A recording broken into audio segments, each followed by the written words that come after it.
This conference will now be recorded.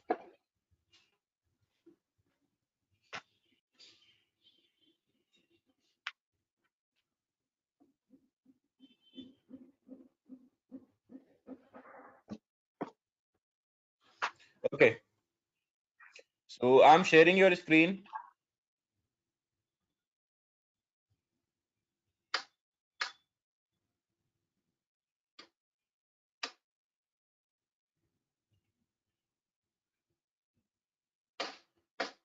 Guys, can you see my screen now? Yes. Yes, sir. Okay, great.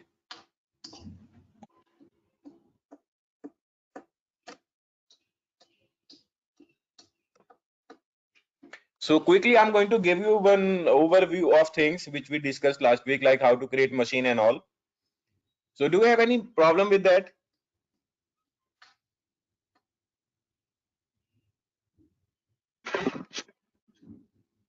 Anyone?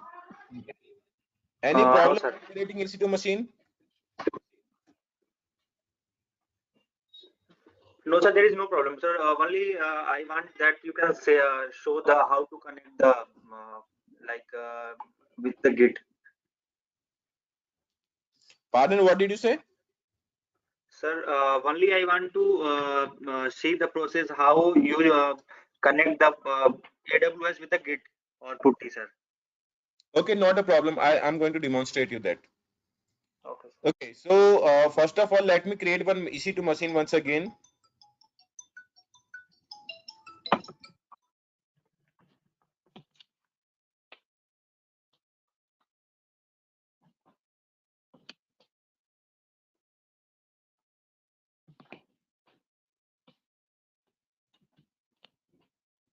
So I'm going to pick this Red Hat machine. After that, I'll go ahead. I'll select only one instance to put. I'll click on add storage. I'm going to leave it as default, which is 10 GB. Then after I will click on add tags.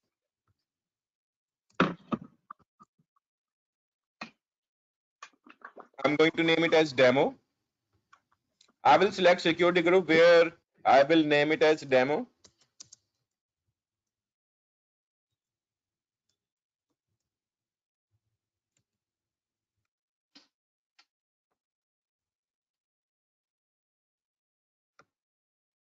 I will launch this machine with a new key pair. Maybe I can create new key pair.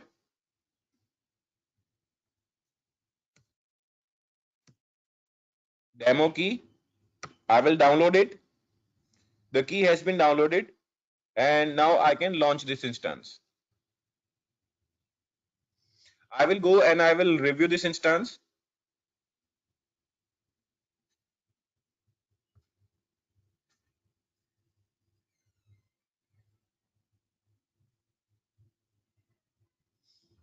Okay, so this machine is booting up. In the meanwhile, I will figure out my Git bash. So this is my Git bash app. You can download it directly from Google. Git bash download. You will go to this particular link. Whatever link you like, you can download it from. You will download Git for Windows, 64-bit Git for Windows setup. You will download it, and that is good enough. After that, you can manage it easily.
It is taking a really long time. I don't know why.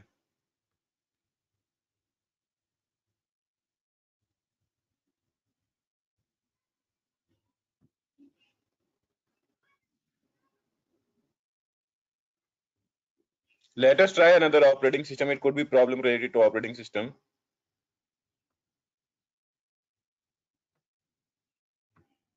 Sir Windows try करें. Same thing goes with Windows as well. Do you want me to launch Windows? Yes actually मैंने launch करके देखा था, तो Okay. मैं एक बार चाह रहा था कि आप करो, कुछ चीजें थी जो पूछेंगे. Okay, not a problem. बस मेरे को एक बार लैब पे ज्वाइन होना, तो मैं अभी फोन पे हूँ, मैंने लिख रखा है. Just 5 Not a, minutes.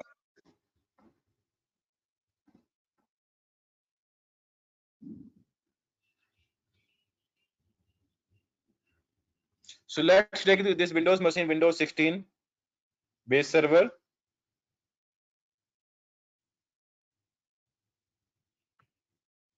Add storage. So you see by default it comes with 30 GB. Wherein Ubuntu comes with 8, Red Hat comes with 10 GB, and this particular server comes with 30 GB space. तो ये सबका अलग अलग space है, मतलब कि अगर मेरे को Yes. Yes, so this comes with different disk size. So like Windows come with 30 and Raster comes with 20 GB or maybe 10 GB, maybe 8 GB. तो ये विंडोज की बात है या फिर AMI की बात है? This belongs to AMI. This has nothing to do with Windows. This has to do with AMI because अच्छा, मतलब Windows मैंने minimum 30 GB space. नहीं, जैसे मतलब आपने बोला ना ये लाइनक्स में 10 GB आया, उबुंटू में 8 GB आया, इसमें 30 GB, तो इट इज रिगार्डिंग कि मैंने क्योंकि विंडोज की AMI सेलेक्ट की थी, या मैंने जो AMI सेलेक्ट करी उसमें स्पेस इतना था. मान लो मैं विंडोज सेलेक्ट करता हूँ, लेकिन उसमें जो सॉफ्टवेयर हैं So वो the अलग है. AMI which I have selected, whether that is of Windows, that is of Linux. So the base size of that AMI, whatever was selected while creating AMI, so that size appears here. It is not matter of Windows or Linux, it's matter of AMI. और क्या वो AMI में लिखा होता है, या हमें जब हम लॉगिन, जब हम जैसे हमने ये चेक किया तभी पता चला, या AMI में लिखा होता है कि इतनी स्पेस है? So if you create your own AMI and you check the size of snapshot, so the snapshot size is mentioned there. So by default, any AMI is created on the top of any snapshot, as we saw last week. So that has to be there. Now we can boot the server. So this will take a while.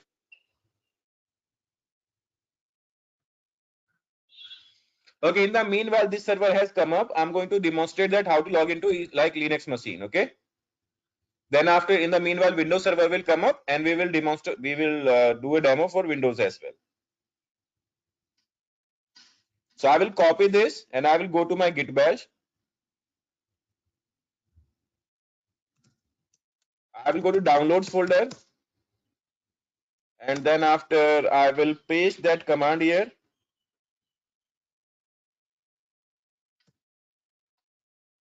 I will type in yes. And obviously I'm logged into that machine now. Fine.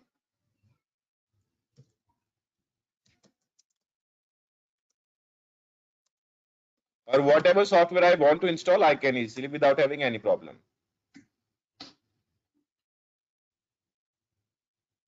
I have logged into this server as well as I am able to access internet as well without any problem. Okay, so once again, let's go back to this particular machine, which is a Windows. So I hope that should also come up. Yes, that has come up. Now see the difference. First of all, when we click on connect, so by default, it will give you this particular option like download remote desktop file. It will ask you to download a remote desktop file. Moreover, it will ask you to like generate password as well. So how do you generate password? Just let me show you here. First of all, you will go here. You will click on get password. In the meanwhile, we can download the file. So file is downloaded, that RDP. Now we will get the password. We will click here. And like it is taking some time, like please wait at least 4 minutes after launching the instance before trying to retry the auto generated password. Fine. So we will have to wait for a while. It means Windows systems are not instantly available to log in. We have to wait for a while.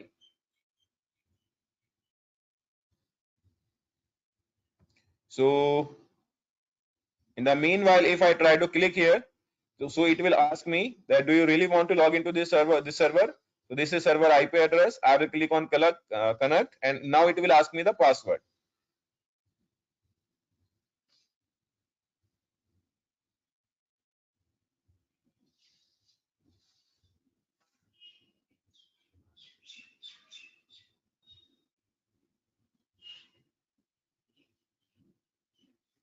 Windows Server usually takes some time to provide us login console.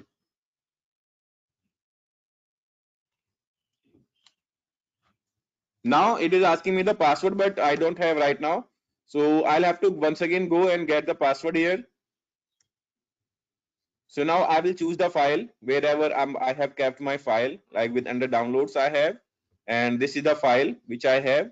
I will click on decrypt password, and this is my password. Copied. I will close it. I will enter the password here. If you want to remember me, you can do it, and after that you will be able to log in here. Verify certificate. Install it. Current user. Next. Connect automatically.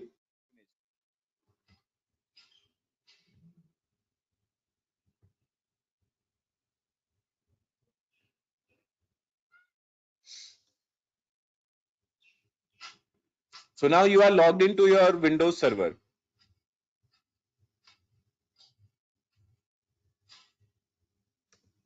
The session will take a little while. Yes, so please wait for the local session. Welcome, other user, administrator. So please wait for the profile service.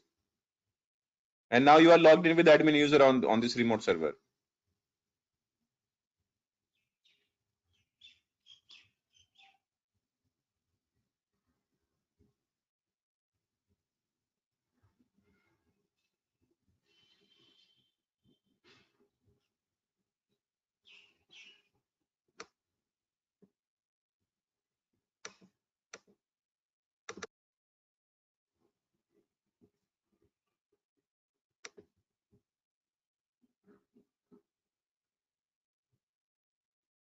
Now we are logged in here.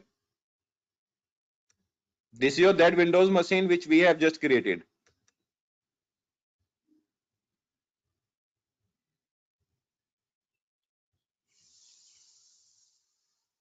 So now it is clear that how do we access Windows and how do we access Linux servers? Yes, sir. Yes, sir. Yes, sir, but one query is there. Okay. Do we need to remember that password always, or next time we can directly log into the RDP's server?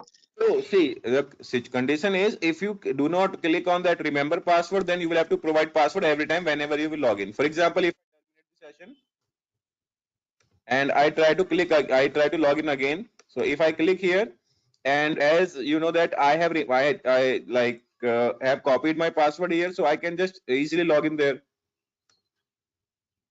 because I will have to provide password every time. Is it possible that somehow we can change the password to somehow that we can remember it? Because that password Pardon? is somehow we cannot make the password change like simple that we can remember it. So you can change the password now when you have logged into this server. So we have complete right to change the password.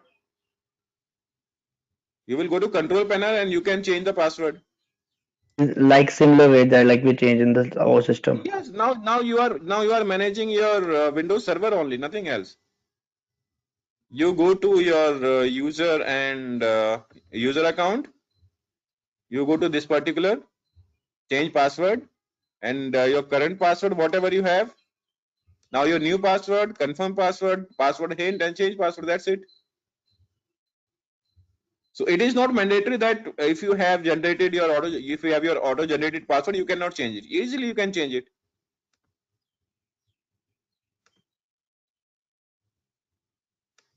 So is it clear, guys? Now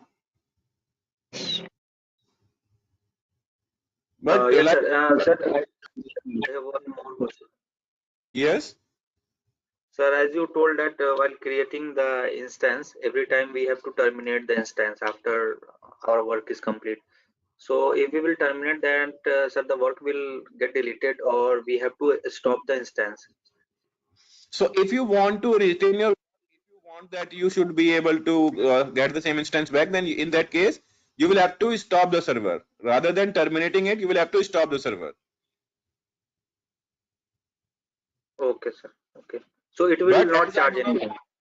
yes, but as I do not want it to like stay in my account, so I can easily terminate it and server will go away. That's it.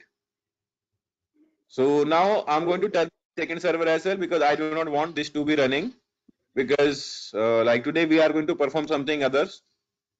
So last time we were talking about, so what are the things which we have done so far? Instance create करना, storage देखना और snapshot maintain करना. Okay, so these are the things which we have gone through. Okay, so now let's talk about something some other things which is related to something new. Let me tell you that thing as well. What is that? Release IP address. Yes, I have released it. Good. So now what we are going to see today is, today we are going to see this storage section, the very first option which is here, S3 bucket. What does it mean? How does it work? We are going to discuss that right now. Okay. Okay. So what is storage? Is there anyone who can tell me?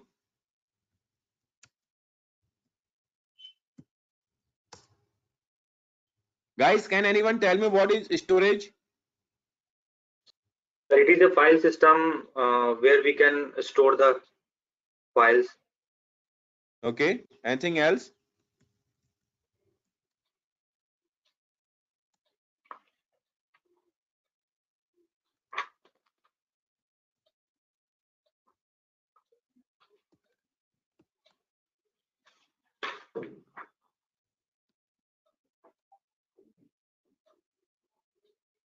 Anything else about storage?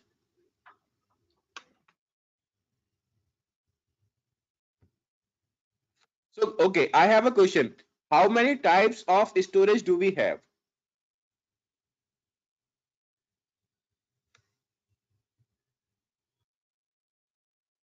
Okay, so let me tell you one thing here. So by default, we have only two type of storage. So the very first one is known as block storage. Let me type in here block. And second type of storage is known as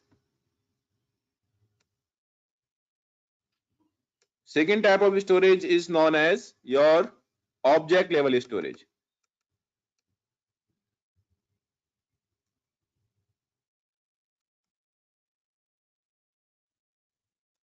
So what is difference between both? Any idea about what is block level storage and what is object level storage?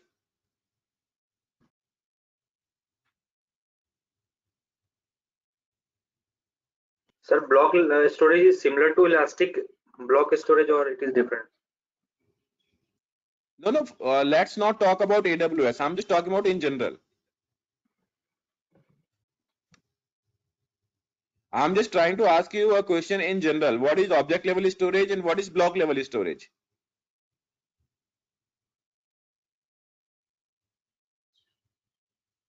Okay, not a problem. Let me draw this thing once again. So right now we are going to talk about block storage.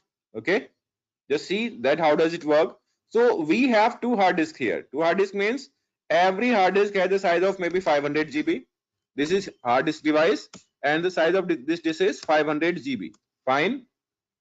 Now I have a file here and the size of file is this is small file and the size of file is maybe 10 GB. Fine. Now what I want to do here is I have another hard disk where I need to take backup of this file. So what I'll do here is I will copy this file and I will paste this file here. So when I will do it very first time, so I will have to copy entire 10 GB data. Fine. I will have to copy 10 GB data from this disk to this disk. Is it so? Because obviously we are doing it very first time. So now this file is growing gradually. It means on daily basis maybe some logs are being written here, or maybe some other things are being written here. So next day the size of this file becomes 10.2 GB. So now if I want to take backup of this file onto this, so how much data will I have to copy from here to here?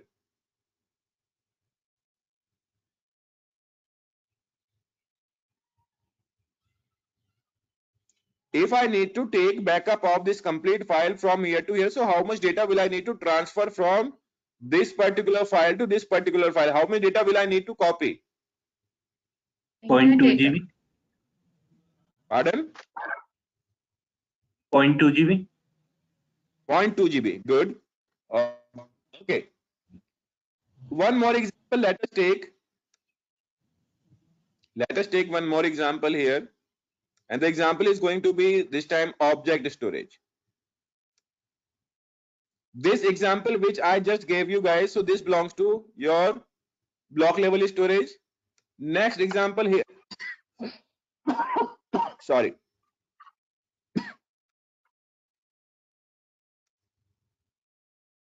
Next example is going to be for your block for your object level storage.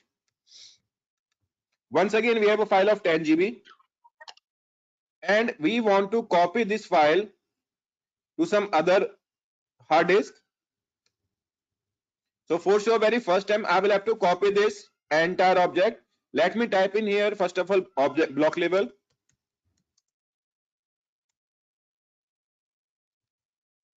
So this is block level storage. Let me make it a bit large. Yes. So this is block level storage and this is object level.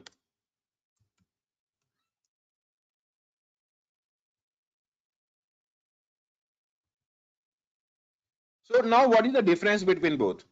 Let us try to understand that. So now when I want to copy this data from this particular location to another location, once again the size is 10.2 GB.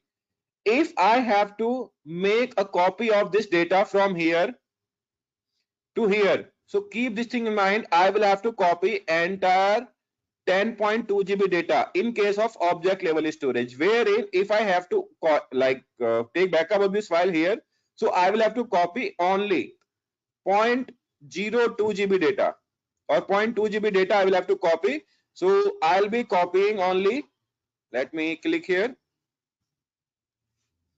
0.2 GB data I'll be copying and my data will be sync up.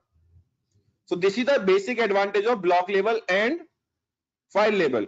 So let me give you example of two commands. If you are a little aware of Linux, there are two commands. First of all is SCP, it means secure copy, and second one is rsync.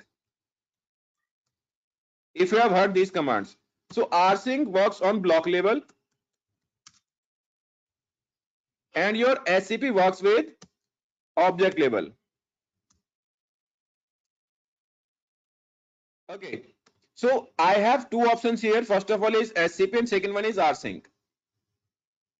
So SCP means secure copy, rsync means remote syncing. So when you want to copy a single file from one location to another location, so at that moment these two commands can be used. First of all, let me tell you, both the commands can work here on block level. If we are talking about block level, so both commands can work here. But if we talk about object level, so rsync does not work. Reason being, if we try to copy this file from here to here, so whether the very next day when we are trying to take backup of this file, the size of this file becomes maybe 10.3 GB. And now I want to take backup of this file here, although I have already copied 10.2 GB data from here to here. But if I try to update that file with like modified data, so I will have to copy entire data from here and I will have to paste entire data here. So it means this incremental data does not work here. I have to copy entire data from here to here. This is the main difference between object level and block level storage. So if I want to give you example here, so block level example I can give, like as we discussed last time. So EBS, elastic elastic block storage. So last time we were discussing about that, how to increase size, how to reduce size. So we saw that particular practical. So EBS is example of block level storage, wherein if someone is going to ask you, okay, what is example of object level storage? So that is S3. S3 is object level storage. Because why I have given you this example? Because today we are going to talk about this object level storage only, nothing else. Up to now, we have discussed about this type of scenario where a file could be synced with only incremental data. But right now we are talking about that sort of scenario when we cannot sync only incremental. We have to copy and paste. It means we have to replicate each and every data from like source to destination. This is how this object level storage works. So guys, do you have any question here?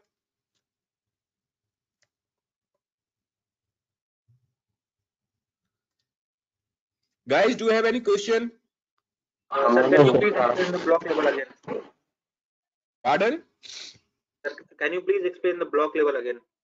Yeah, for sure. So block level means like you have your pen drive and you want to sync data. It means there is a file of 2 GB. You were doing some, you were copying some file from maybe your laptop to pen drive. You notice that 1.8 GB data has been copied and your system shuts down, maybe due to power failure or maybe like someone did it manually or whatever. But the data was not completely copied. Fine. Once again, you powered on your laptop and you started copying same file from your laptop to pen drive. Okay. So what you will have to do, if it is block level storage, then you will have to copy only that remaining part. It means 0.2 GB. You will have to copy in order to have the entire data within your pen drive. That is पूछता है ना कि replace all the files or replace the files which are not present, copy the Yes. files which are not present. Yeah, that is the example of your block level. But when we talk about object level, it does not ask you whether you want to keep the same or not. It will start overwriting without asking, without any confirmation. Okay, sir. That is the main example of it. Sir फिर S3 का use ही क्यों होता है? वो तो एक तरीके से हमारी स्टोरेज ही तो घेर रहा है। ये पहले यूज होता था, अब नहीं यूज होता, क्योंकि आपने जो इंस्टेंस क्रिएट किया था उसमें भी EBS स्टोरेज ली थी। Yes. So let me tell you why do we use it. So the use case is really huge. So many people, they love to use S3 bucket within their environment. Reason being, if we have maybe 500 GB data, then we can use this particular EBS. But for example, if we have 5 terabyte data, then EBS will become really costly for us. Moreover, for example, like if you are working in a banking domain and you need to keep your data maybe for 2 years, maybe for 5 years, maybe for 10 years, and your data is gradually increasing. So in that case, EBS will become really hard to manage because you will have to pay a lot of bills in order to maintain your data on EBS. Wherein S3, it means simple storage service. This is really cheap and highly durable and available data source where we can keep our data. It means this is really cheap storage. For example, if you have to pay $0.5 per GB here, then you will have to pay at least 10 times less than this. This is really much cheaper than EBS. That is the main advantage of it.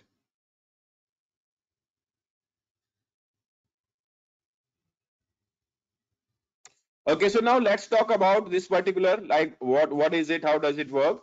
So let me give you some examples and let me give you some scenario as well where we use EBS and where we use S3. Okay, so first of all, when we are talking about S3, so as you see here, like I do not have any bucket, you do not have any bucket here. Here is how to get it started. It means create a simple bucket. Now what is bucket? So bucket means as we create a folder within our C drive in order to keep some data within it. In the same manner, we have to create a bucket in order to upload some data within AWS. See, there are two types of storage we have, as we have just discussed. First of all is EBS and second one is object level, block level and object level. So far we have discussed only about block level, but right now we are going to talk about object level storage. So as you see the name S3, so it is written here S3. So S3 is not a fancy name. It has a meaning. It means simple storage service. S3 means simple storage service. S is repeated here 3 times. That is why it is known as S3, simple storage service. Now there are a couple of interview questions which I would like to share with you. First of all, like, what is S3? Obviously you will have to tell the full form. If you want, you can note these questions down, or if you want, like, I can ping on the chat as well if you want to copy these. So the very first question here is, let me go to chat section.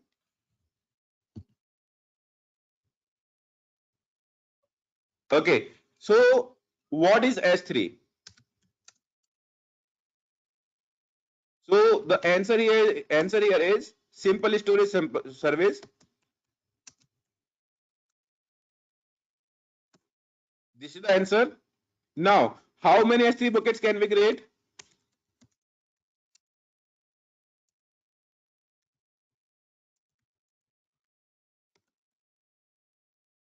What is the answer?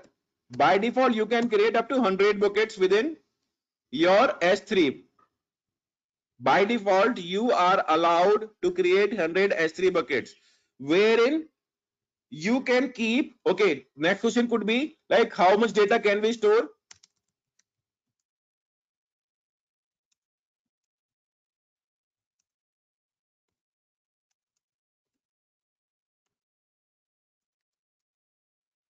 In S3, so the answer is 256 TB.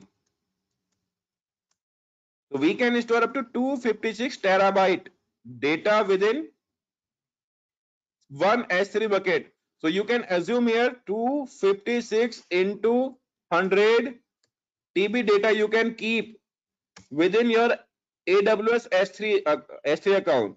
Moreover, if the requirement grows, so either you can increase the number of buckets after raising a request to AWS, or you can increase the size of single bucket. How many S3 buckets can we create? ये by default है या for any user? This is by default for all the account holders who have their account in AWS, so they can create up to 100 S3 buckets within AWS. This is default limit, wherein this particular limit can be increased after raising a service request to AWS. So this is not a hard limit. This is just a soft limit. This can be increased. और एक limit में 256 GB, एक bucket में 256 GB आ रहे हैं. Pardon? एक bucket में 256 GB. Yes, within one bucket you can store 256 terabyte, and up to 100 buckets you can create by default. Wherein, if it is required, you can ask AWS to increase number of buckets or the size of bucket. Based on your requirement, AWS can do it for you.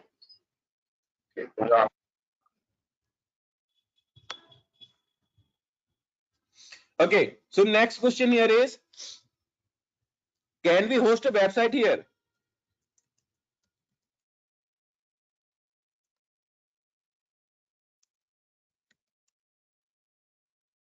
Can we host a website in S3? Yes, we can host a static site only.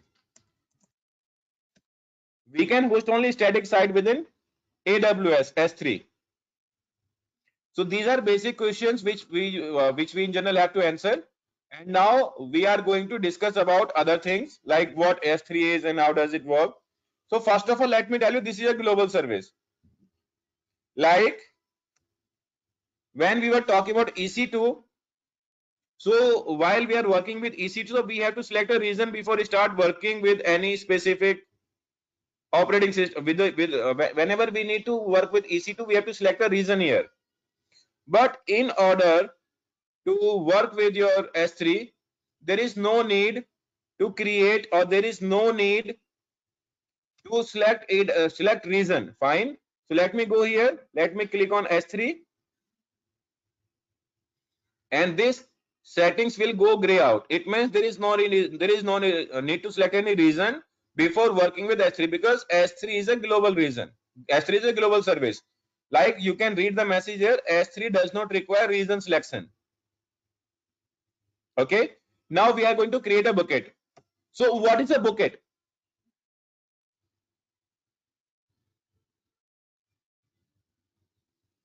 Guys, anyone? What is a bucket? The folder which we create. Yes, the folder which we create, that is known as bucket. Okay. So first of all, I will have to name it here.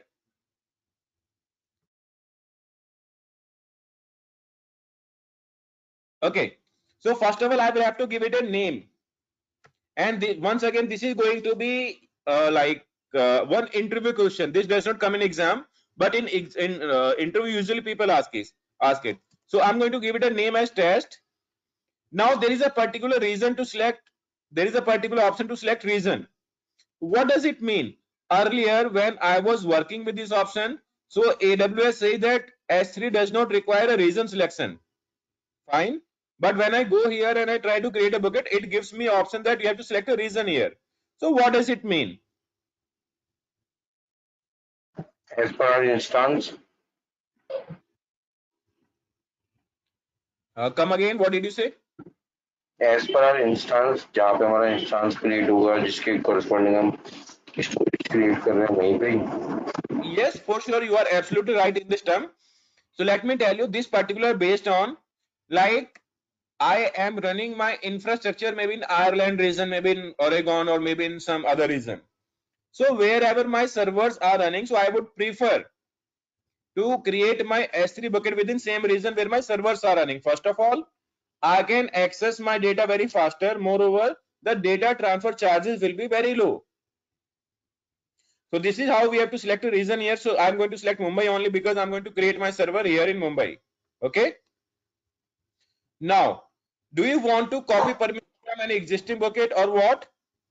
One more thing is here, I will have to give it a name. So for example, I have given a name here. So the interview question here is, okay, let me click here. Let me try to click on create. So bucket name already exists. So the reason here is that I cannot have,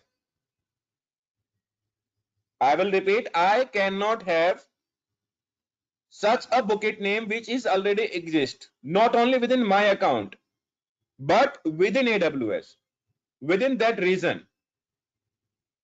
I will repeat the word, I will repeat my words once again. So I cannot have such a name which is already utilized by any other one. Any other one means any other account holder. Getting point? So the name has to be unique. So for example, I'm going to give it a name here, 7838793800. This is my mobile number and that is unique. So if I try to create this bucket now, so if this bucket does not exist, so now I will be allowed to create this bucket because my mobile number is unique and only I'm using it. So I was given this option to create this bucket. Fine. Now, sir एक तो reason sir एक तो storage में reason same होना चाहिए ऐसा भी कुछ है या हम अलग कर सकते हैं दूसरे में. So okay, once let us go with this. So the bucket name is going to be 7838793800-demo. You can select any region here. That does not make any difference here. Sir तो ये possible है कि by mistake अगर हम दूसरे reason में create कर दिए हो तो वहां से फिर अपने रीजन में कॉपी कर लें बाद में.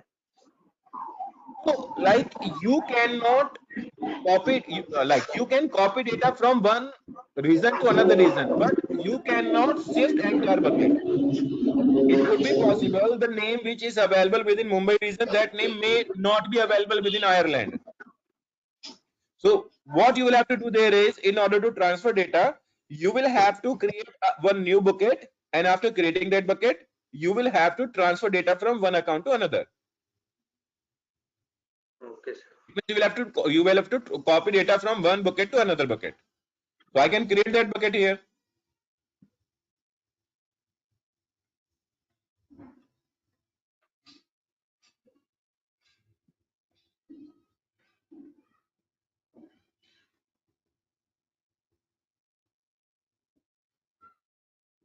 वो शायद पुरानी स्टोरेज अभी बनी नहीं है तो इसीलिए कह रहा है कि एक ही डेटाबेस से दो स्टोरेज बन रही हैं.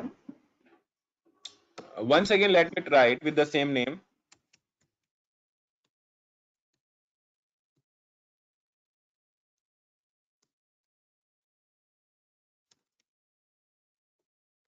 Actually, the reason behind this is like I already had a bucket with the same name within same region.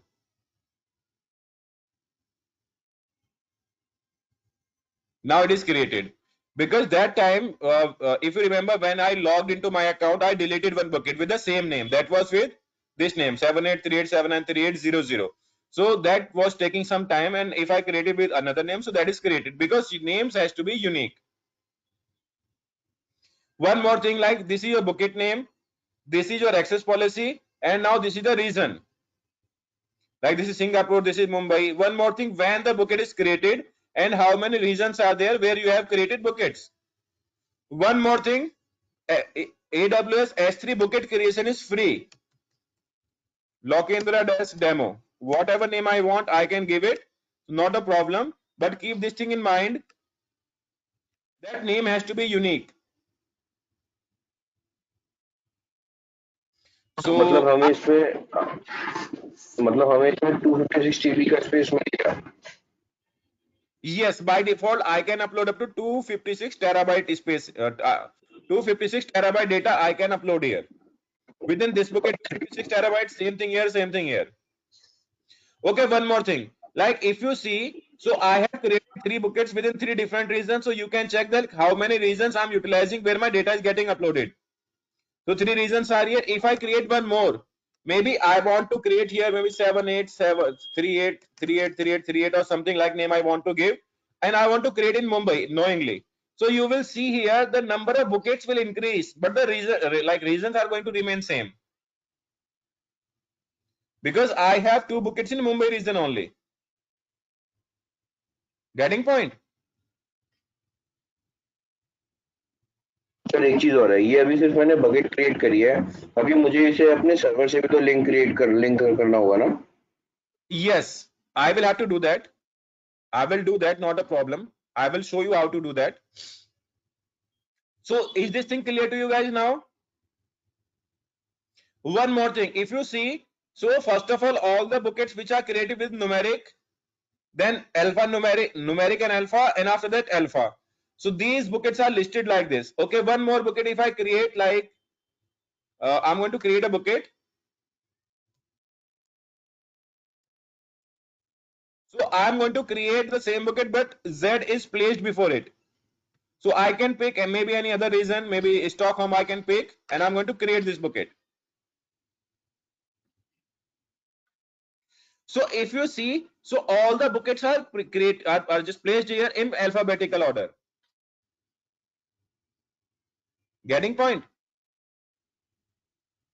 If I create one more bucket here, which starts with 11111 and 23232, so if I give such a name and if I create this bucket as well, so you will see, so this bucket is listed on the top of other buckets. So it does not mean that when you created the bucket, but what is the sequence of what is the name of that bucket?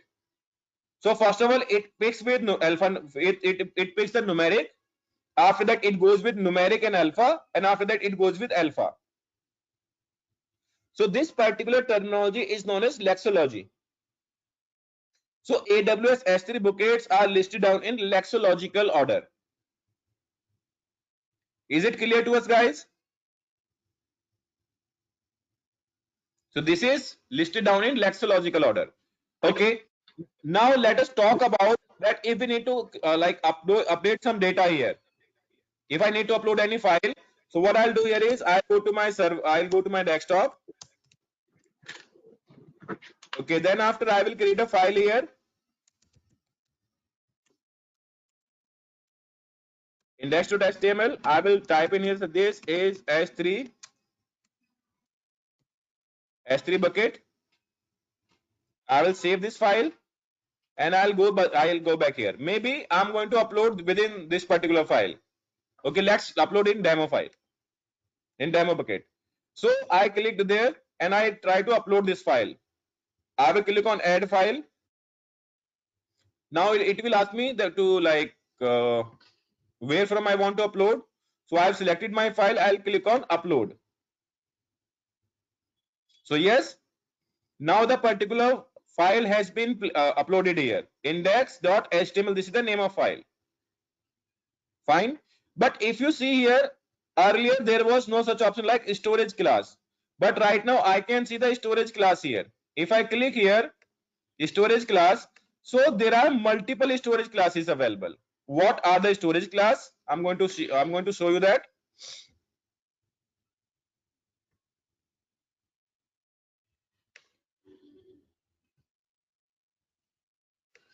Okay, let me select the file. And after that, I'll go to actions. Now there is an option like change storage class. So there are multiple storage class. So what does it mean storage class? So as we have general hard disk with us, so wherein sometimes we have normal hard disk, sometimes we have like that depends on the type of speed which we have and other things. In the same manner, if we talk about AWS, so AWS provides us such a facility that we can opt multiple storage class type. So like what type of storage class do we have? Like storage class and the design for. What, like how many availability zones are available for this type of storage class?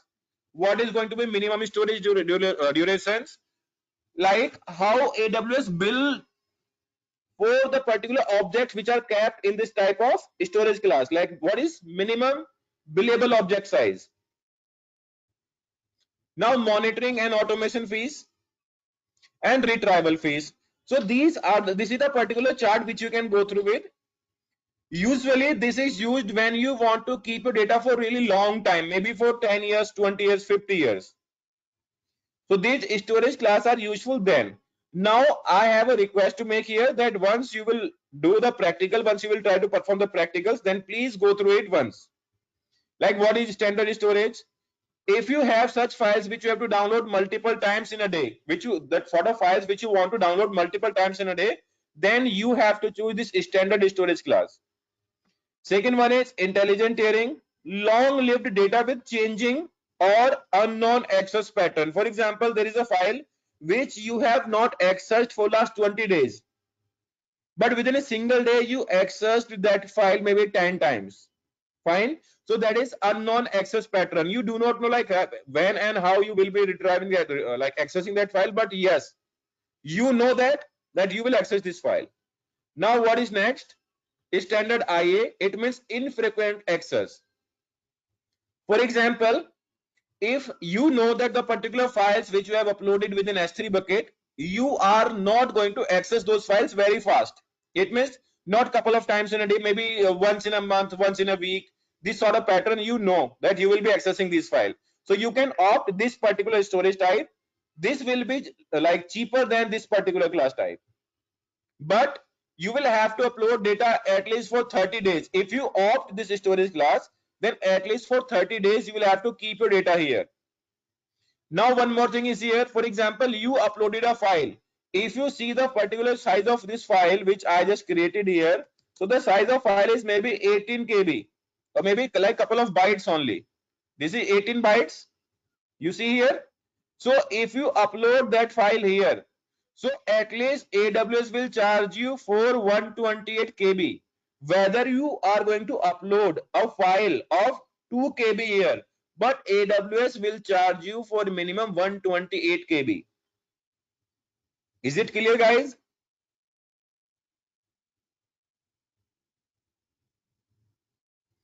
Guys, yes. Is it clear to you? Yes, sir. Yes, sir. Okay. Same thing goes with OneZone IA. Over here, like availability zone where AWS will keep your data will be kept here. So long-lived, infrequent access and non-critical data. See, like read the last particular line, non-critical data. The data which you really feel that it is really critical and that should not be lost at any cost, then you should not prefer to use this particular type of storage class. Then Glacier, sorry. So over here, you will have to keep your data at least for 90 days. At least object size should be 40 KB or more than that. Deep archival, Glacier Deep Archival, at least 180 days you will have to keep your data here. And like reduce redundancy storage. So as and when you want, you can keep your data here. There is no minimum number of days required. There is no minimum number of size. And like this is frequently accessed and non-critical data. This is cheaper as well as available for those type of data which is usually not very critical. So you can opt any storage class based on your requirement. Fine. Sir ये जो इसमें minimum storage duration लिखा है इसके बाद ये खत्म हो जाएगा डेटा, मतलब डिसॉल्व हो जाएगा बकेट से कैसे? No. So for example, currently you have your file on this particular storage class which is intelligent tiering. So if you try to opt this storage class in order to save cost, for example, if you keep your data here and you have maybe 1 terabyte data, so you may have to pay $200. Fine. But if you have the same data here, so in that case you will have to pay maybe $180. So at least $20 you can save. If you opt this one, maybe OneZone IA, so AWS will charge you maybe 1/3 price. So earlier you were paying somewhere $200 for 1 terabyte, and right now you may have to pay maybe only $7 to $8 per terabyte. So you can save your money here. But if you select this storage class, then at least for 30 days you will have to keep your data here. After that you can change your storage class to any other one, or maybe like if you want to delete the objects, then automatically all the objects will get expired. You can set some lifecycle policy which we are going to discuss right away. Okay, so multiple storage classes are there. Now for example, if I want to make this object public, let's not discuss about that right now. So now we are going to talk about this is overview, like we have multiple storage class, this is size, when this is last modified and all, we have discussed it. I can create a subfolder here, maybe demo. So within that folder I can upload data. This is not always required that you need to upload your data directly within the bucket, but you can create some folders, and inside folder as well you can upload data. So that is an option available here. Now properties. This is a bit important and people usually love to ask this thing in interview. Okay, what is versioning in what is versioning in S3?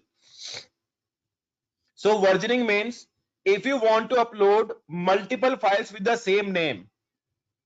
I will repeat my words once again. If you want to upload multiple files with the same name, so in that case you will have to enable versioning. For example, I uploaded a file with the name of index.html, if you remember that. Fine. I changed the data. Maybe I added another line here. This is new line. I saved it. I went back here to this bucket. I went to overview. I tried to upload the file here in the parent folder only. So what would happen here is, so the particular file, let me cancel this and let me show you here. What is the modified time? 3:59. It means somewhere 8 minutes before. If I try to upload the file here, I select the file, I upload, then obviously what would happen here, the modified time will be changed. And if I select this file,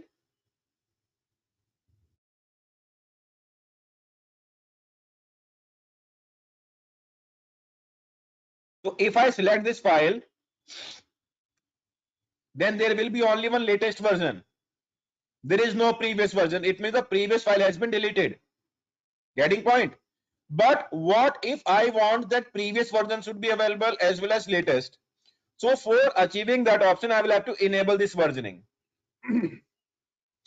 One more thing, there is one interview question as well, as this question comes usually into exam. If you are going to appear for AWS Certified Solution Architect Associate, then this question usually comes there, that can I disable versioning?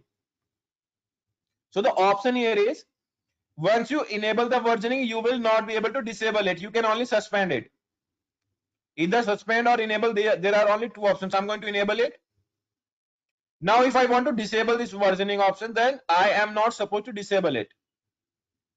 I can only suspend it. Currently, it is enabled, but I can suspend it. I cannot disable it. I'll change it. Okay, once again, let me go to that same page. And now what I'm going to do here is, I'm going to upload the same file. I'll go to overview and see the difference. Maybe I'm going to add one new line here.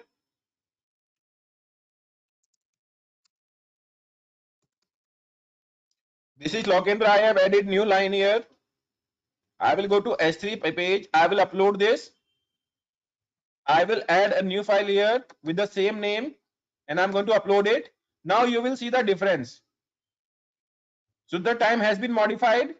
Now if I select this file and I click here latest version. So there are two versions available, latest version and previous version.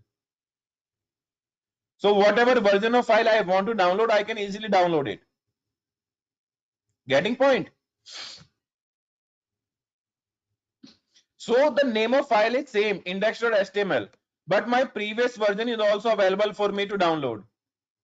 This is the use of versioning. It means you can have multiple copy of same file name. अब suspend करके देखना sir, suspend अगर करेंगे तो क्या होगा? Okay, if I try to suspend this, now if I modify one another, maybe I want to modify the same file once again. I want to add, this is server Gyan. I save the file. I am going to upload the same file once again here.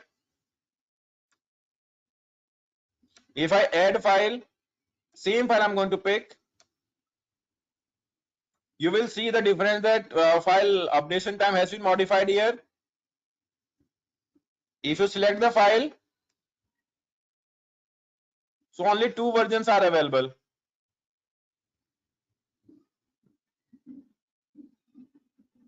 अभी तो suspend कर देना ना, suspend करने पे तो एक ही version दिखाएगा। Obviously, like previous versions will not be deleted. All the versions which have been created, so the number of versions which have been created, so this has updated or this has replaced only the latest file. If I delete this, fine, I have deleted that. I have only one version. If I upload the same file once again, okay, I'm going to delete any line from here. So if I upload the same file once again, so in that case, एक ही version दिखाई देगा। one file will remain there. Previous files will not be available. I will be able to see only single file. The file will be replaced here.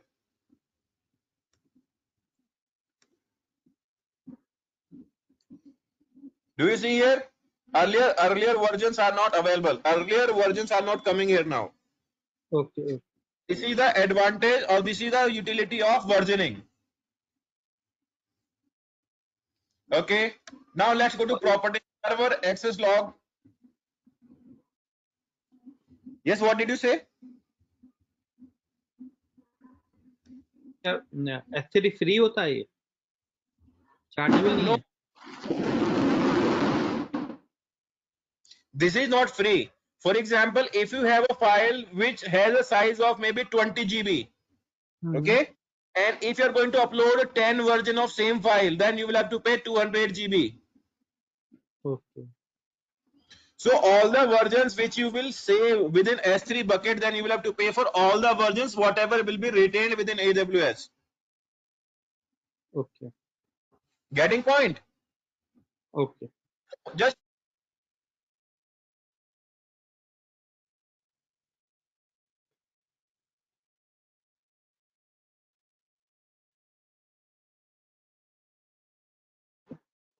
Sir आवाज नहीं आ रही।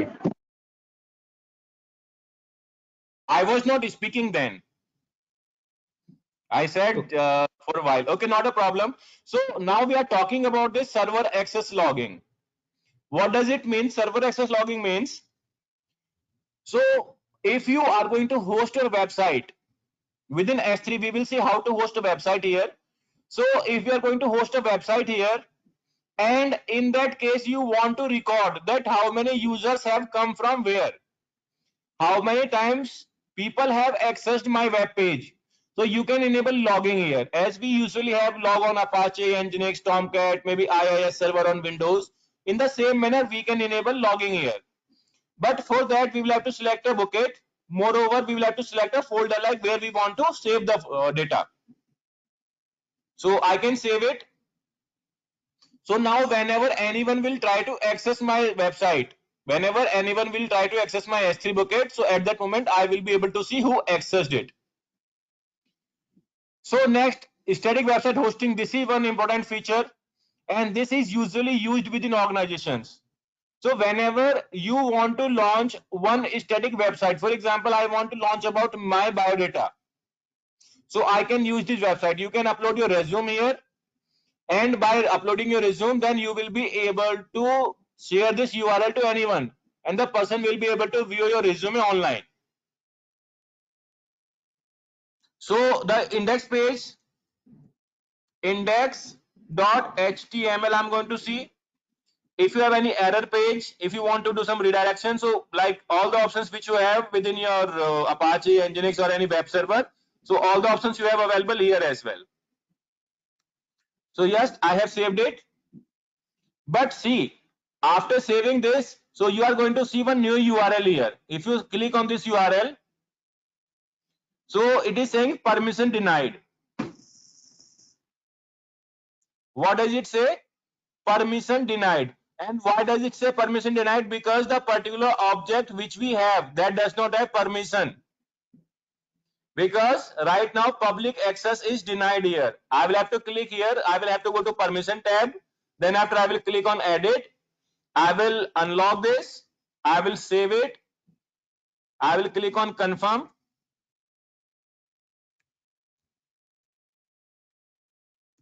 Because if you have confidential data, then you are not supposed to have public access on that bucket, on that file. Fine. Now if I try to access this once again, so once again I'm not allowed for that. Every time this request ID is changing, but I am yet not allowed to access that. Okay. Moreover, if you go to overview, within a while your logs will also be available here, because you selected that particular like access log for this particular location. So now you will go to this file, and obviously you will click on this particular option, like which is make. Okay, now this particular is available, index.html. Fine. And if you want to use it as a website, you will go to actions and you will click on make public. That object is public now. If you hit here, then obviously you will be able to see that.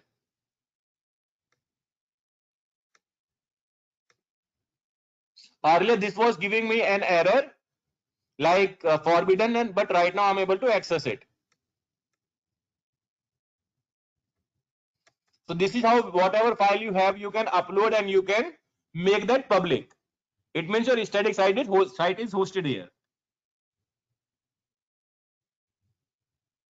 Okay, once again, like if you want to change storage class, so I have already explained that particular option to you, like how you can do that. You can download it, you can make it public, and whatever you want, you can do that.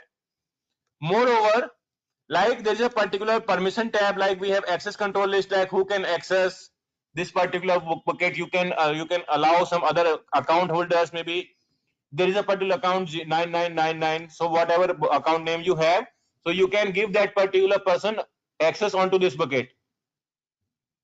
It means if I want anyone among you, that anyone among you should be able to read this particular bucket, so you will be allowed. But before that, I will have to like give permission to your account. Moreover, I can give permission to everyone. What type of permission I want to give? Like this bucket will have public access. Everyone will have access to one or all the like following: list object, write object, read, and write permission. So every permission a person will get if I like give access here. Fine. Everyone means public access I'm talking about. Log delivery group. If you have any log delivery group, so if I want to allow someone to read the log delivery group, so I can provide permission using this particular option. So these are the options for access control. Now bucket policy. Sir एक बार फिर से इसमें एक चीज है कि हम कैसे डिसाइड करेंगे कि मुझे इसको देना है इसको नहीं देना. Okay, so like if you have your AWS account, then you will give me your account ID here. Okay. Like your account ID is maybe servergan@gmail.com. अच्छा, क्या मैं ये भी डिसाइड कर सकता हूँ?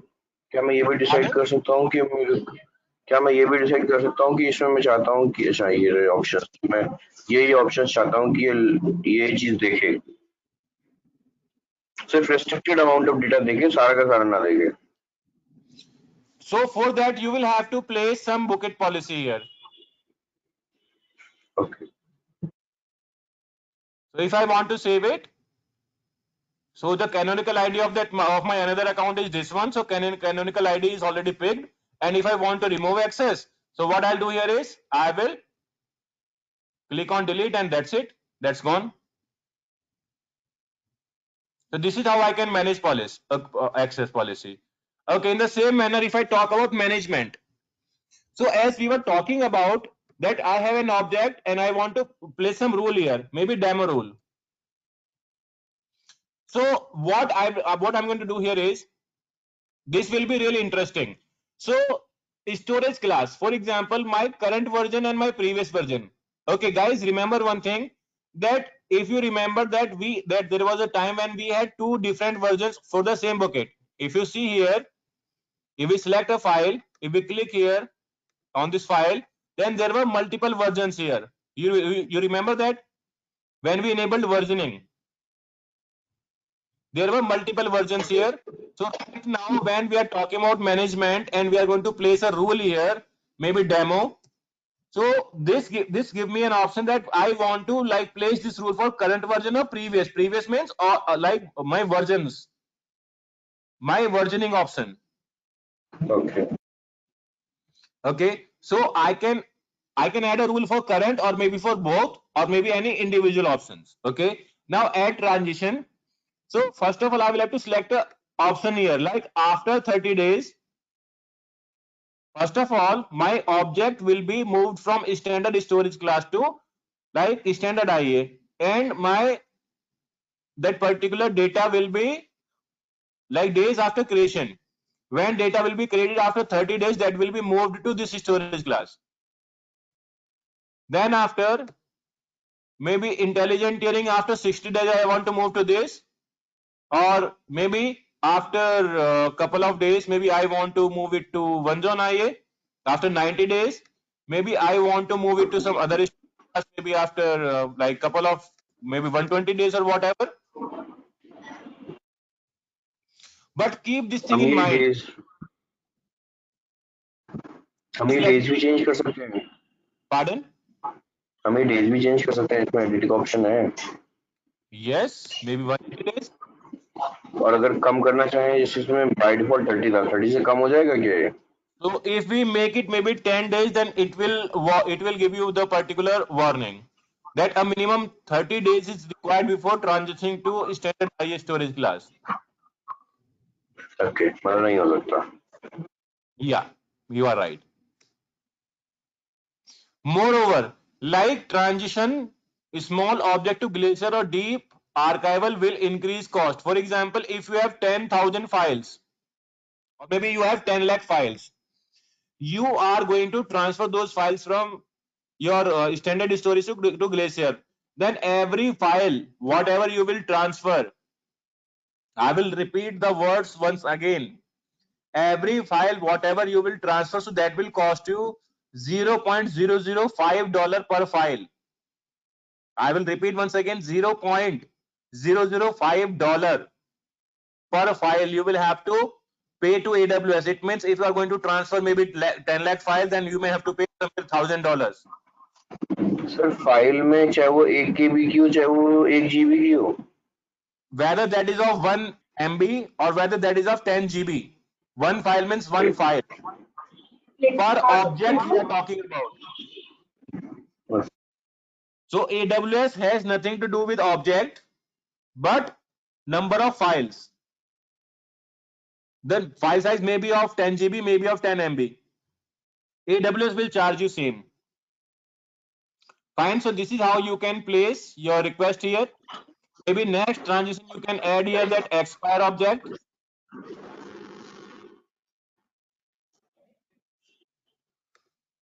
Fine.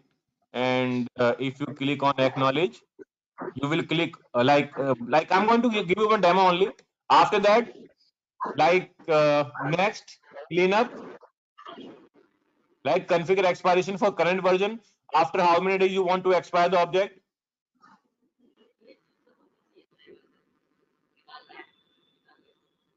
So for example, if you are working with the banking domain, so banking domain says that at least for 10 years you should have the data of every transaction. Fine. So at least 3650 days you will have to keep the data for. After these many days, your data will get automatically deleted. It means that will get expired. You will not be charged for that after that. Okay.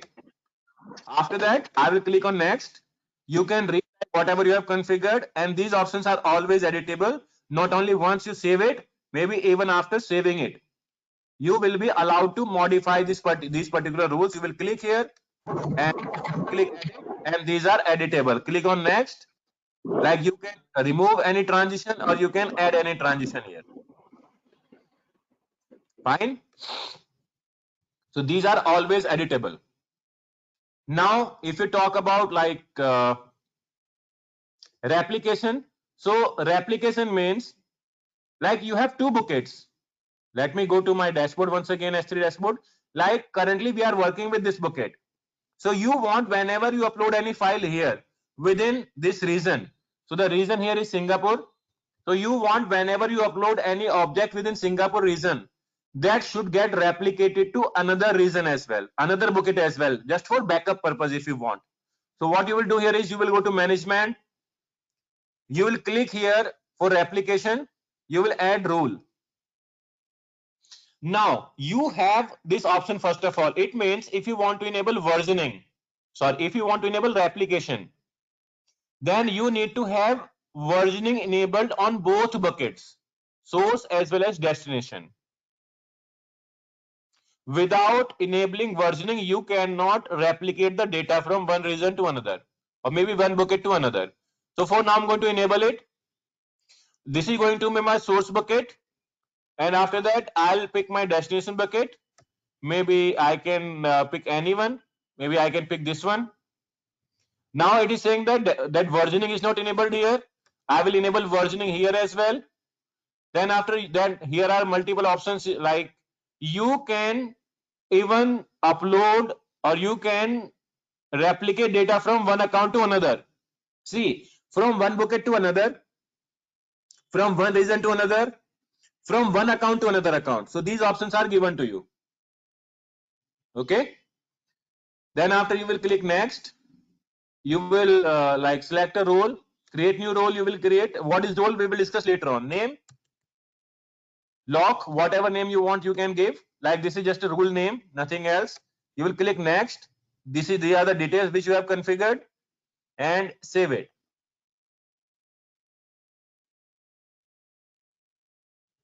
So now, for example, if I upload any data here, if I upload any data within this bucket, so what would happen here is,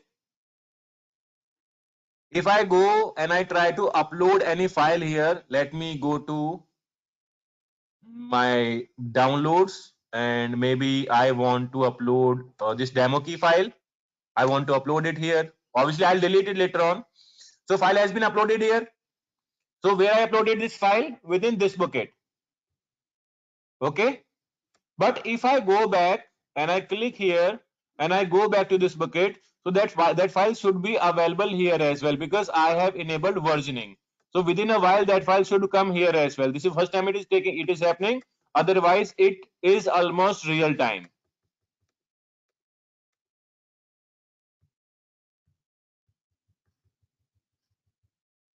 See, it is available. So I did not upload file here. I uploaded file within another bucket, which is this one. I uploaded file there. It means within this bucket, and the file is available within another bucket as well. Let me give the तो demo दोनों for files क्यों नहीं आई? Pardon? दोनों files क्यों नहीं आई? दोनों files क्यों नहीं आई? Because these are available only for those files when versioning is available for you. और मैं जिस फाइल के लिए वर्जनिंग एक्सेस करूंगा सिर्फ उसी की आएगी. Yes. So this is just one more additional file, a PDF file. I don't know for what it is. So like I have uploaded here. If you go back, if you try to access this file, then the file should be available here as well within a while only. Yes, that is available. Sir versioning तो आपने bucket की करी ना. So all the objects which will be created post enabling the versioning, only those objects will be replicated. अब ठीक है. Lokendra sir, Yes. Yes, sir. थोड़ा मुझे निकलना पड़ा सर, मैं निकल रहा हूँ. हैं सर, मैं वीडियो देख रहा हूँ. Okay, not a problem. Not a problem, sir. Okay. Okay, sir. Fine, guys. So now what we are discussing about here is we have seen the properties, like what type of properties do we have, and okay. So and we have seen the permissions as well. How do we add permissions? We have seen the management like life cycle. We have seen the replications. Now let's talk about analytics. So analytics means if you want to check like how many objects do you have within this bucket, when and what type of data was uploaded to this bucket, then you can place some rules here. Fine, you can have some filters here, like you can enable storage class analysis for entire bucket. For example, you have added lifecycle policy. You want to check today that how many objects are there which are lying on standard storage class, how many objects are on maybe like one zone IA, maybe standard IA, or what type of storage class are there. Fine. So that type of things you can manage using this particular like analytics. Now metrics. So how much data you have? Okay, you want to check the size of this S3 bucket. So under metrics you will be able to get, but keep this thing in mind. This data is refreshed every 24 hours. Sorry. So all the data which is available for 24 hours only, that is displayed here. So in fact you can check like what is total storage size, how many requests have been received, and how much you will have to pay for it, how much data has been transferred from this bucket to another, like what is replication status. Fine. So everything you can check out here, and this is the particular like time span, how you can check it, maybe for 1 week report, 1 day, 2 weeks, what type of reports you want to check, you can check out here. Now inventory. Sir request कैसी? Pardon? आपने इसमें matrix में लिखा हुआ request. Okay. So request means like if you remember that we hosted one static website here.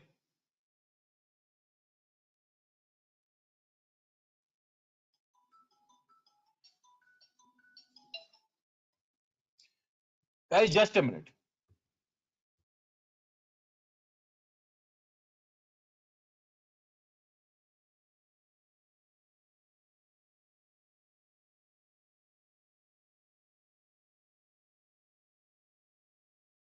Okay. So matrix means and request means the bucket filter is selected to paid matrix have not been enabled. First of all, we will have to select the paid matrix. Moreover, all the requests which will be coming to this particular bucket in order to access this website. If you remember that we hosted this website here. So all the requests which will be coming here. So those requests will be captured and those will be displayed here.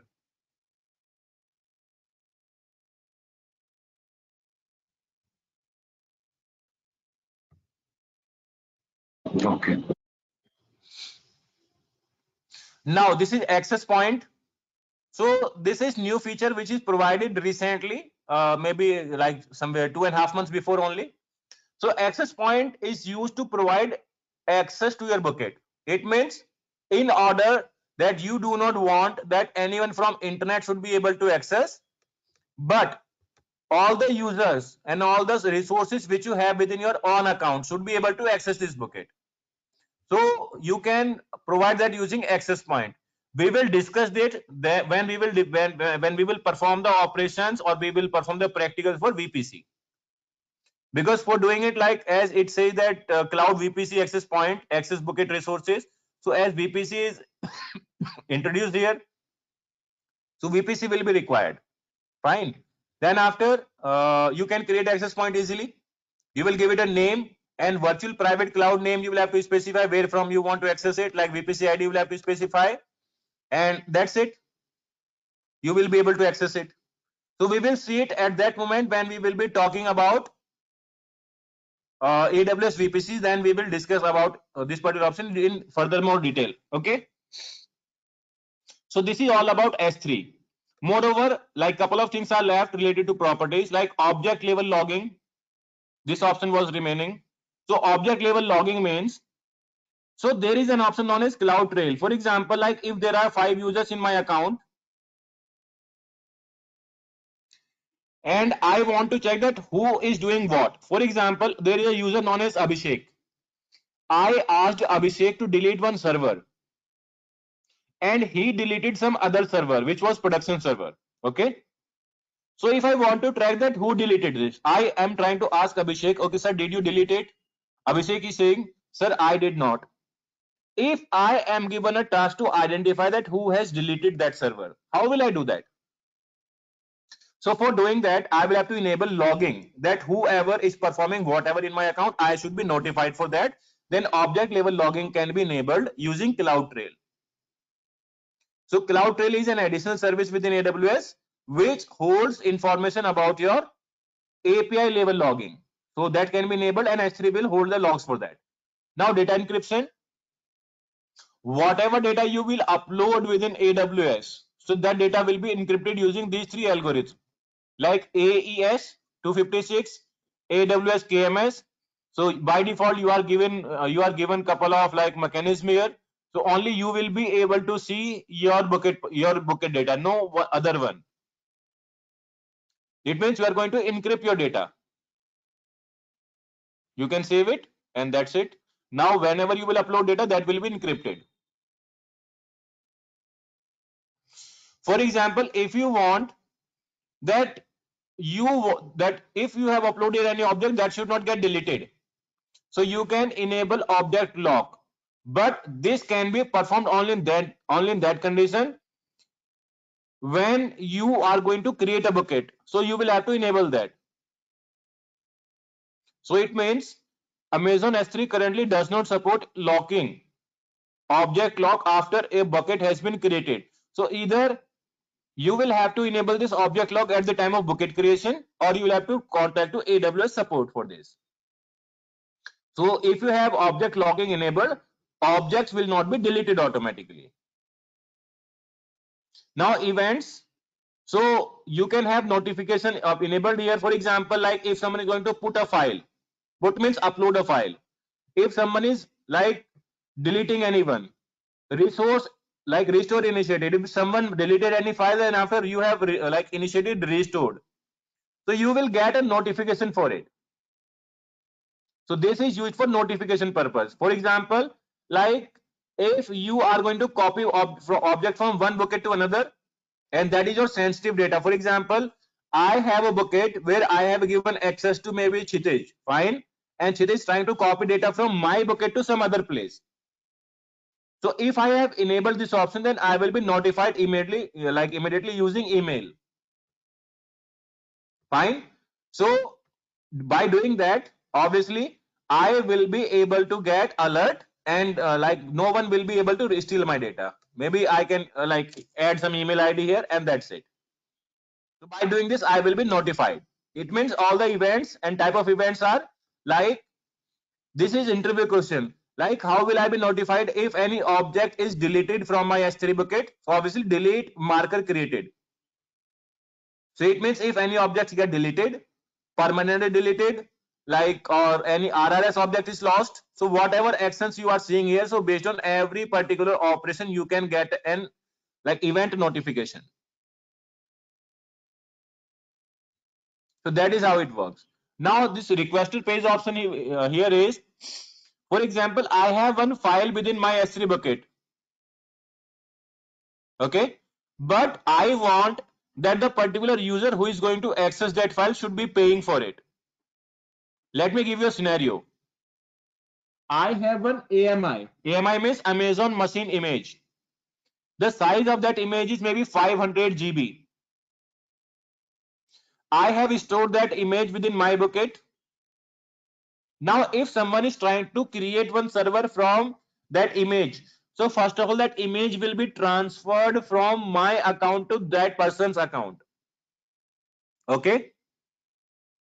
So in order of that transport, when that image will be copied from my account to another account, so in that case, the person who is going to request for that AMI, that person will be paying for both side data transfer.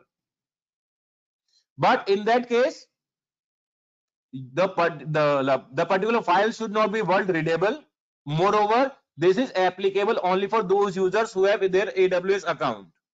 This is not available for anonymous user. So these are the options available within S3 bucket. So guys, if you have any question, then you can ask.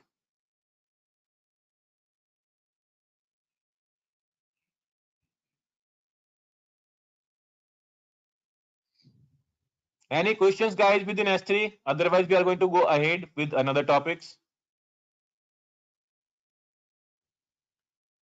Or you want to do practical of this?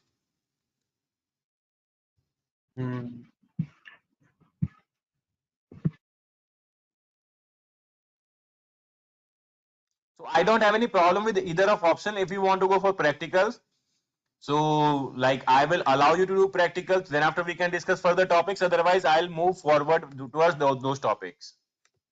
What do you want, guys? Practicals or move forward? Practical first will be okay, sir. Okay, so not a problem. You can do practicals. Then after we can connect once again. Okay. Next time, first of all, I would love to ask you guys related to all the practicals, whatever we have done so far, like EC2 and S3. Then after we will move forward. Okay. So discuss now, or is it enough for today?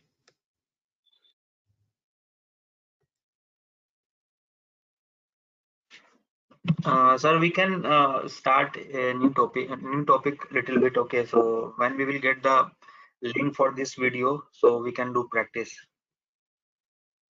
Yes, not a problem. I'm completely okay with that. So see, like for now, I have deleted every bucket, whatever I created. Because I do not want to have any unwanted resources within my account, so I may not be paying for those resources which I do not require.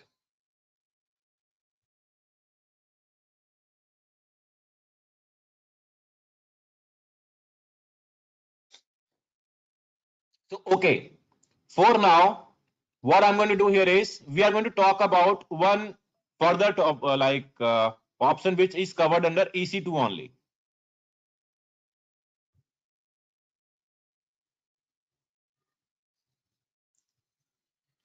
So whatever we have discussed so far is like we have discussed about instance creation. We have discussed about different instance types. We have discussed about spot instances like these are nothing but the particular options what we usually get at the time of like whenever we are talking about instances. So we usually get these options in term of instance purchase, like how we are going to pay for the instances. So whether these will be on demand, these will be spot, these will be reserved or what. Now let's talk about like snapshot and volumes we have already discussed. Moreover, we have discussed about lifecycle manager, like how to take back, how to automate backup of an instance. Now the last option is over here the target group and load balancers. So these two options are left here. These are quite main and critical as well. So okay, let's talk about auto scaling, because load balancer is really lengthy topic and like it is important as well. So let's talk about launch like auto scaling group. Okay. So before I tell you about auto scaling group, let me describe something about it, like how does it work and what is it. So for example, I have a website. Let me give a brief introduction of auto scaling group, how and why it is required and how does it work. So I have a website here and the name of website is maybe www.servergyan.com.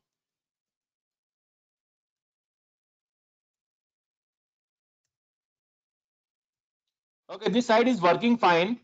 Now there is a user. A user comes into picture and the user tries to access my website. So user goes to first of all DNS. User hits goes to DNS. Now DNS forwards my request to load balancer. What is load balancer? How does it work? So we will discuss it later on. And now there are multiple servers. Maybe there are some EC2 machines.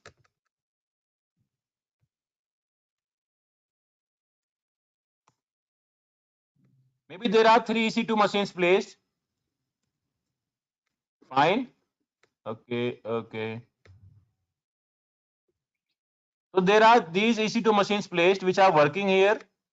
And these are like 3 or maybe 4, maybe 5 different machines are working, which are serving same type of request for me. Okay. All the 4 servers are serving same sort of data. Like this machine is serving same data. This machine is serving same type of data for me. This machine is serving same type of data. And in the same manner, this machine is also serving the same type of data for me. Because these are serving only servergyan.com. Now the requirement here is that what if this server goes down? So what would happen? These 3 servers will keep on serving my request. Getting point? If this server goes down, then these 3 servers will keep on serving my request. Am I right?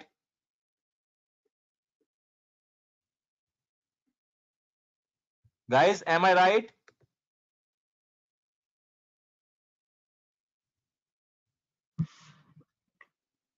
Yes, sir.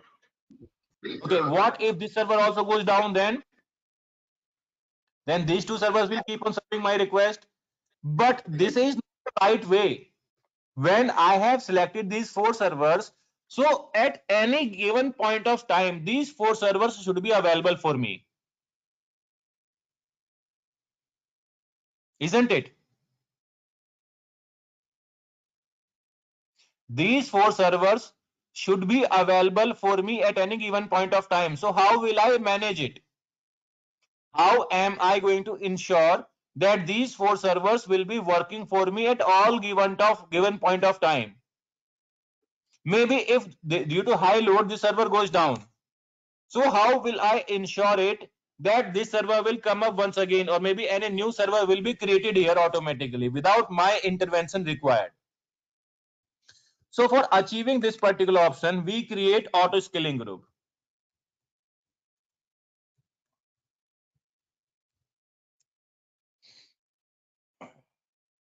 Okay, this particular option is known as auto scaling group. It means this particular server keeps on monitoring these 4 servers. This particular option, which is known as auto scaling group, keeps on monitoring these 4 servers. And this option ensures that at any given point of time, number of servers should be minimum these. That is known as auto scaling group. Getting point? So how do we do that? Let us just have a look. I'm giving you an overview of it. We will discuss this in detail once we will discuss about load balancer. So I'm going to give you an overview only of it, that how does it work, as within next class you should have a proper idea about that what we are going to discuss about. Once again, with the next session as well, we will discuss it. But for now, I'm just going to give you an overview, as you should be able to learn something new about it, or maybe if you want to explore, then you should be able to.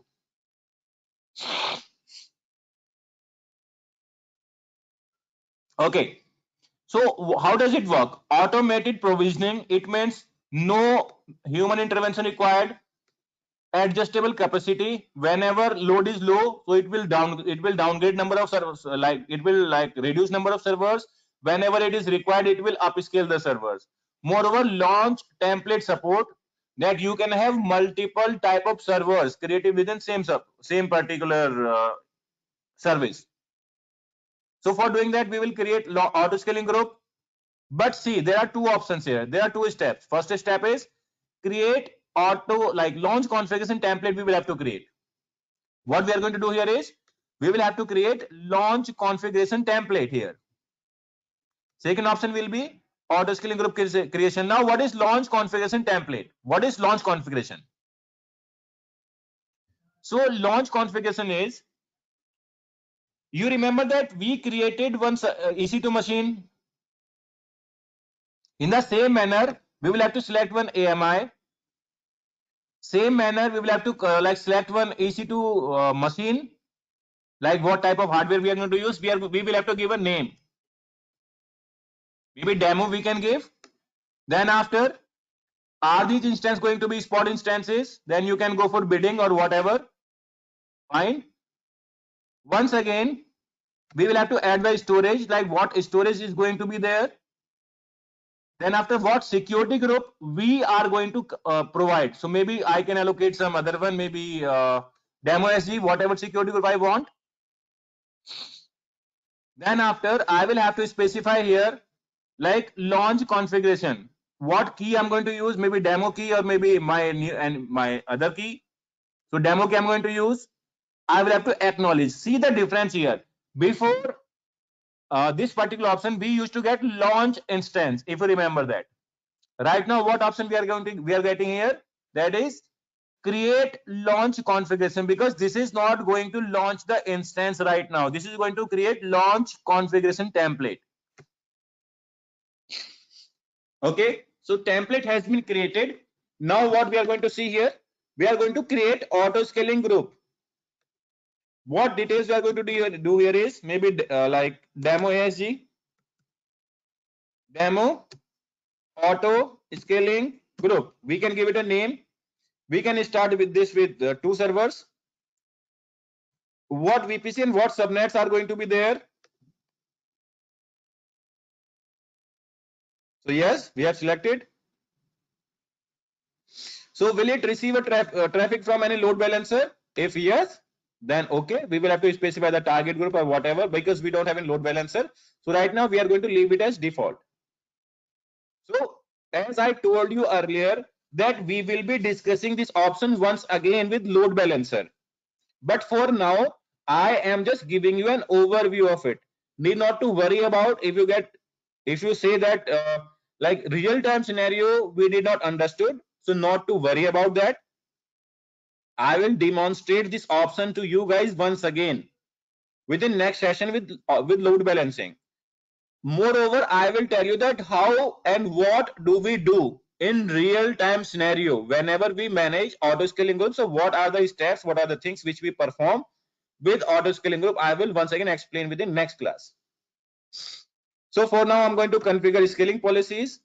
So see, there are options like keep this group at initial size, or you can go for custom policy as well. So scale between 2 and maybe 5, minimum 2 servers I want, and maximum 5 servers should be there. Okay. Now, based on what I want to reduce or I want to increase number of servers, like load CPU load, I want to say the value of load should be 50. That if average load of all the servers goes above 50, then new server should be created.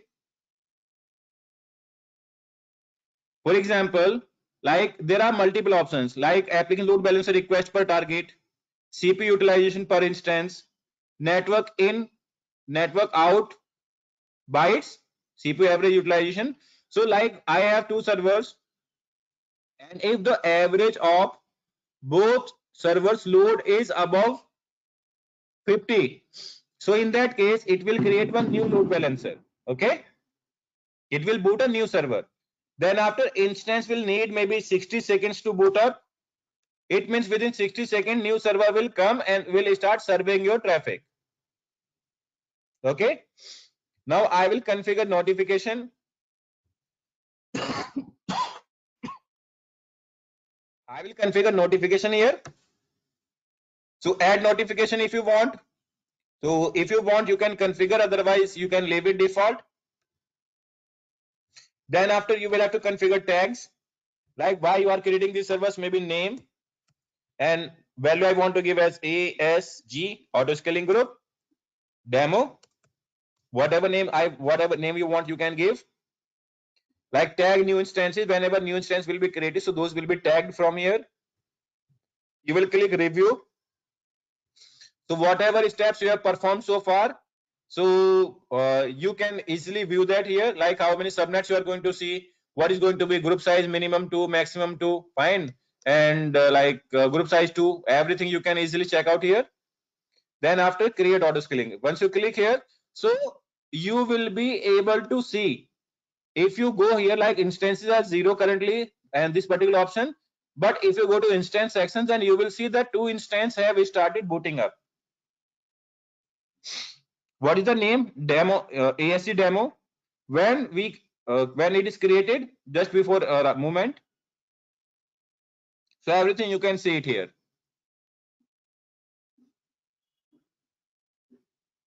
So I will do a random practical here. I will show you that how does it work and how you need to work within your own account. I'm going to demonstrate that thing.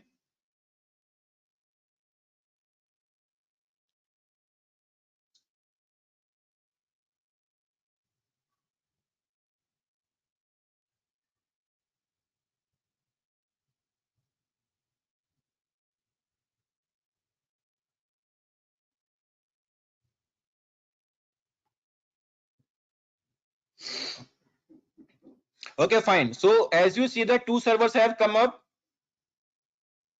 Guys, any questions so far? No, sir. Okay, good. So for example, that may be due to high load or due to any other reason, if these 2 instances are terminated. So I'm going to do it manually, but in production environment, what happens due to high load, maybe due to any other reason, if these servers goes down, so what would happen? Application will go down until and unless we create the servers manually, application will go down. Is it so? But you will see here within a while, maybe within next 3 minutes, maybe within the next 2 or maybe 4 minutes. So new servers will be created here. See, I'm not going to do anything here. Screen is before you only. I'm going to go to auto scaling group, and I will check like how soon can we boot the server. So this is the name of the demo ASC. We are going to edit this group, and now we are going to say that health check grace period required maybe 30 seconds. So within 30 seconds only, that will boot new servers for me now. Moreover, if I want this to be really aggressive, so default cooldown period is 30 seconds. Cooldown period means the number of seconds after scaling activity completes before another can begin. It means if a new server is created, then how soon another server will be created? So 30 seconds. So for now, I have kept it really aggressive because I want to perform demo here.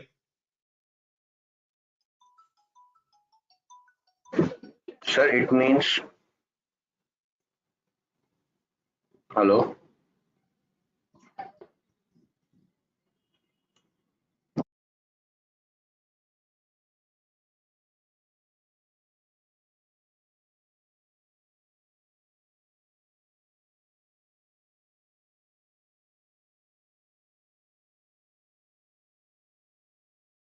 Yes, sir. You were saying something? हाँ, ये instance तो है नहीं, instance तो 0 created है. हाँ, तो ये बूट करेगा ना, भी जो मैंने अभी सेटिंग मॉडिफाई की है, बिकॉज अभी तक क्या था, so far what it was doing is it was like working on my previously modified settings. So hmm, remember there was a particular option for 300 seconds. नहीं वो ठीक है, बट ये हमने ASG क्रिएट किया, हमने ऑटो स्केलिंग ग्रुप किया, Yes.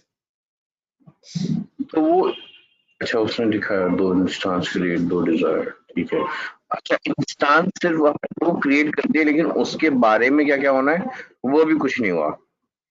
No, that we have not done so far. So I have just like tried to explain you that how we manage our infrastructure in production environment. So this is one of the option which we use to maintain our infrastructure state. Sometimes when you will go to face interview, people will ask that how will you ensure that your servers will not go down. So this is one of the option which is known as auto scaling group.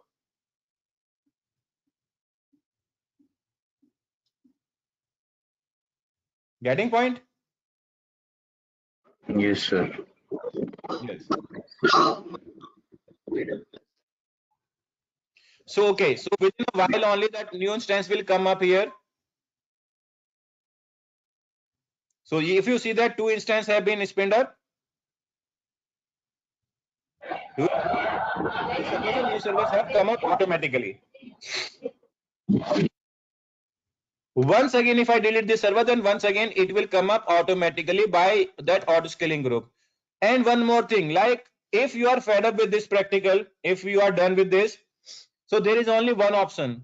If you really want to terminate these resources, then there is only one option for doing that, is that you will have to terminate or you will have to delete that auto scaling group.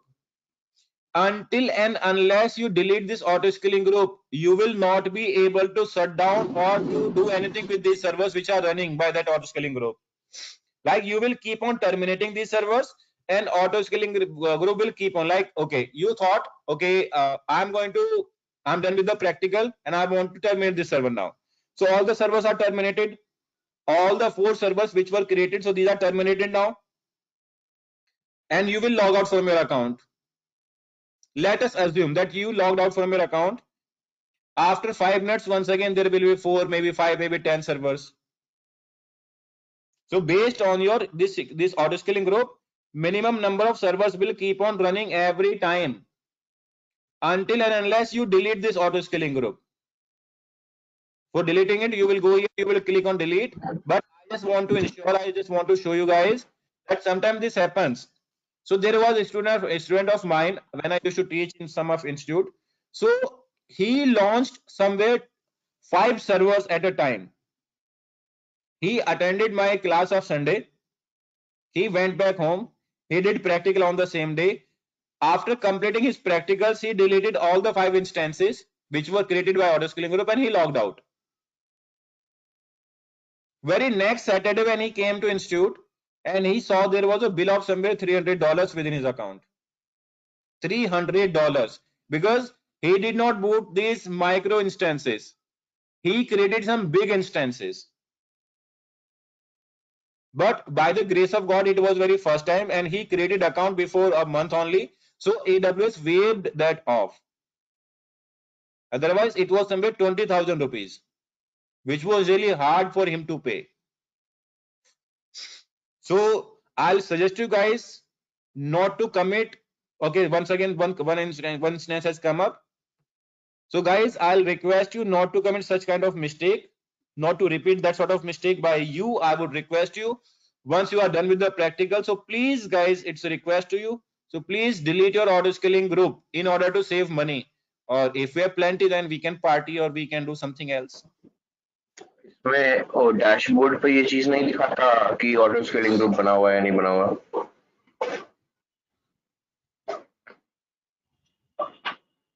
So when you will go here, when you will check the instance, so by default, it will show all the things like default. There is no difference. Like you will not be able to identify whether this instance has been created by auto scaling group or manual. There are no differences. Like this is just like a normal and ordinary instance. What is the difference here is once you will go to auto scaling group, only on the dashboard of auto scaling group, it will display that number of auto scaling groups are running here. So once you delete this, like I'm going to delete this auto scaling group, okay?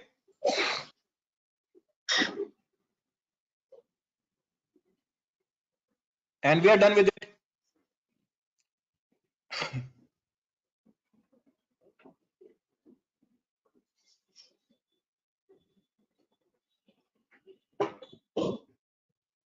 So if you see the instances, so after a while, maybe after 2 minutes, maybe after 3 minutes, this instance will go away and there will be no instance left. Like this is shutting down. Earlier it was like pending, now it is shutting down.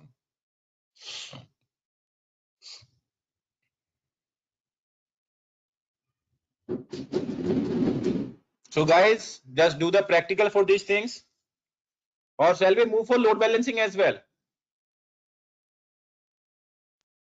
Sir, we will do practice. Okay, not a problem. So at the same time, same place, we will connect next Saturday for sure. And in the meanwhile, I'm going to arrange like couple of remaining things. Like there should be no power cut or something else. So the classes should not get disturbed. I will ensure that. Okay, sir, no issue. Thank you, everyone. Thank you very much. I will share the recording by the evening today. Okay. Okay, sir. Thank you very much. Have a good time. Happy learning. Sir एक चीज पूछनी थी Yes, sir. Please. ये जो new